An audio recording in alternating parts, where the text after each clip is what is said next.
كيكة البرتقان موسمية. برشت 3 برتقانات وحطيت فوقهم كاسة كبيرة من السكر وعرقتهم كتير منيح مع بعض حتى السكر ياخد نكهة البرتقان بهيدي الطريقة.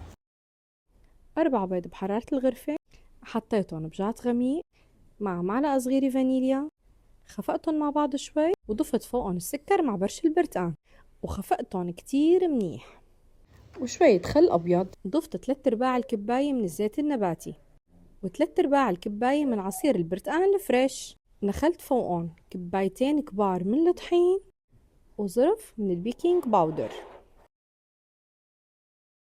وصلني هذا القالب من عند معرض هادي للأدوات المنزلية بسوق النسوان، وتحداني أعمل فيه وصفة وأنا قد التحدي عملت فيه أطيب كيك البرتقان. طبعا هيدا القالب من ستانلس ستيل كتير نوعيته ممتازة. كالعادة دهنته بالزيت ورشيته بالطحين وبالفرن على الرف الوسط بياخد معنا 45 دقيقة. وهيك طلع معي الكيك والقالب أبدا ما التصق. وجهزت صوص البرتقان، رح أكتب طريقته بصندوق الوصف، وفضيته فوق الكيك بس براد وقدمته بهيدي الطريقة. وبالهنا والعافية.